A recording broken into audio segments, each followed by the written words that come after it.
pengertian maladministrasi. Yang pertama, menurut pasal 1 butir 3 Undang-Undang Nomor 37 Tahun 2008 tentang Ombudsman Republik Indonesia.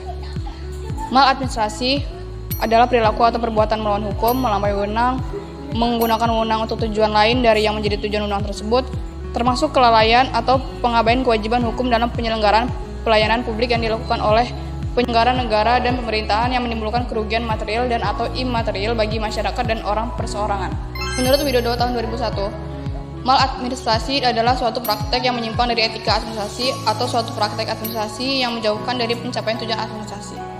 Menurut Filippo dalam Irmandani tahun 2018, maladministrasi adalah sebuah tindakan penyalahgunaan wewenang yang sering dilakukan oleh administrator publik dalam menjalankan tugasnya berupa KKN dengan segala bentuknya seperti tidak jujur, perilaku yang buruk, konflik kepentingan, melanggar peraturan perundang-undangan, perlakuan yang tidak adil terhadap bawahan, pelanggaran terhadap prosedur, tidak menghormati kehendak pembuat peraturan perundangan, inefisiensi atau pemborosan, menutupi kesalahan dan kegagalan pengambil prakarsa.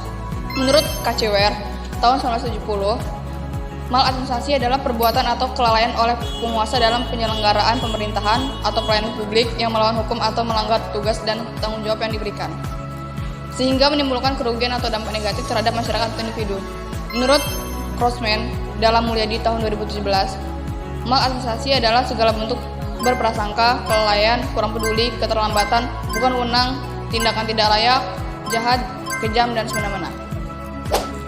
Maladministrasi merujuk pada tindakan yang melanggar atau tidak sesuai dengan prosedur, kebijakan, atau hukum yang berlaku dalam konteks administrasi pemerintahan atau organisasi. Contoh-contoh maladministrasi meliputi penyalahgunaan wewenang, korupsi, nepotisme, pemborosan anggaran, diskriminasi, dan pelanggaran terhadap aturan yang mengatur tugas-tugas administratif. Penyimpangan etika berkaitan dengan tindakan atau perilaku yang bertentangan dengan prinsip-prinsip moral dan nilai-nilai etika yang diterima secara umum. Ini meliputi tindakan yang tidak jujur, tidak adil, tidak menghormati hak individu, atau tidak memperlakukan orang lain dengan hormat dan integritas. Contoh-contoh penyimpangan etika termasuk penipuan, pemalsuan dokumen, manipulasi informasi, pelanggaran privasi, dan perilaku yang merugikan atau merugikan orang lain secara tidak adil. Jadi, sementara maladministrasi lebih menekankan pada pelanggaran terhadap prosedur administratif dan hukum, penyimpangan etika lebih berkaitan dengan pelanggaran terhadap prinsip-prinsip moral dan nilai-nilai etika dalam tindakan atau perilaku. Ada 10 bentuk dari maladministrasi. Yang pertama, penundaan berlarut, merupakan perbuatan mengulur waktu penyelesaian layanan atau memberikan layanan melebihi baku mutu waktu dari janji layanan. Yang kedua, tidak memberikan pelayanan, merupakan perilaku mengabaikan tugas layanan sebagian atau keseluruhan kepada masyarakat yang berhak atas layanan tersebut. 3. Tidak kompeten, merupakan penyelenggara layanan yang memberikan layanan tidak sesuai dengan kompetensi. Yang keempat, penyalahgunaan wewenang, merupakan perbuatan melampaui wewenang, melawan hukum dan atau penggunaan wewenang untuk tujuan lain dari tujuan wewenang tersebut dalam proses pelayanan publik. Yang kelima, penyimpangan prosedur, merupakan penyelenggaraan layanan publik yang tidak sesuai dengan alur atau prosedur layanan. Yang keenam, permintaan imbalan, merupakan permintaan imbalan dalam bentuk uang, jasa maupun barang secara melawan hukum atas layanan yang diberikan kepada pengguna layanan. Yang ketujuh, tidak patut, merupakan perilaku yang tidak layak dan patut yang dilakukan oleh penyelenggara layanan publik dalam memberikan layanan yang baik kepada masyarakat pengguna layanan. 8.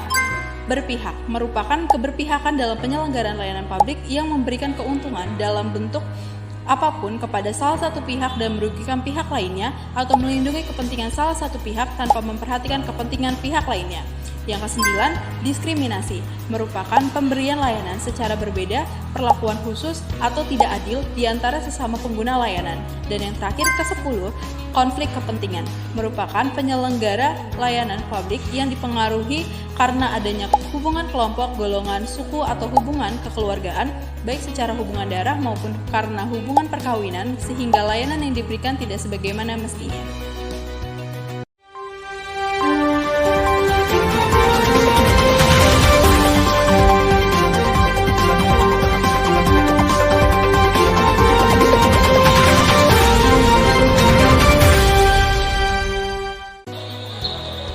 Tahun kasus penyiraman Novel Baswedan dan misteri sang pelaku. Kasus ini terjadi pada 11 April 2017, tepatnya pada saat Novel Baswedan yang sedang berjalan menuju rumahnya usai menunaikan salat subuh. Di tengah perjalanan ada motor yang mendekat ke arahnya. Saat dia ingin menoleh ke arah, suara muka Novel Baswedan tersiram air keras dan ia tidak sempat melihat wajah pelaku. Praktek maladministrasi dalam kasus ini terjadi pada saat proses penyidikan, di mana terjadi pemberatan kepada seorang saksi yang bernama Muhammad Lesahulu, yang dimana status dirinya yang merupakan seorang saksi, namun dalam pelaksanaannya terdapat sebuah cara paksaan dan adanya sebuah tekanan yang dilakukan oleh penyidik Polres Jakarta Pusat, sehingga dalam kasus ini Ombudsman menggolongkannya dalam suatu tindakan sewenang-wenang dikarenakan penyidik tidak melaksanakan tugasnya dengan benar, terbukti dengan adanya perbedaan perlakuan yang ditunjukkan terhadap seorang saksi. Dampak dari hal ini, Muhammad Lesahulu mendapat sanksi sosial, dijauhi oleh masyarakat dan kehilangan pekerjaannya. Dalam kasus yang menimpa Muhammad Lesahulu mengenai penyiraman air keras pada Novel Baswedan, terdapat indikasi adanya maladministrasi dalam lingkup kepolisian. Dalam analisis etika administrasi publik, salah satu teori yang dapat digunakan adalah teori utilitarianisme. Utilitarianisme menekankan pada konsekuensi atau akibat dari tindakan. Dalam konteks ini, maladministrasi dalam kepolisian dapat dianalisis berdasarkan dampaknya terhadap masyarakat dan keadilan. Dampak negatif terhadap masyarakat adalah salah satu aspek yang dapat dianalisis. Maladministrasi dalam kasus ini dapat menyebabkan ketidakpercayaan masyarakat terhadap kepolisian dan sistem hukum secara keseluruhan.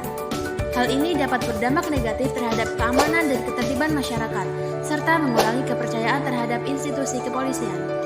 Seharusnya, penyidik mampu melakukan analisis serta mempertimbangkan berbagai kemungkinan yang akan terjadi, sehingga apabila timbul kerugian dari tindakan yang mereka lakukan terhadap saksi, maka diharapkan mereka mampu untuk mengantisipasi dan memberikan sebuah perlindungan terhadap saksi mereka.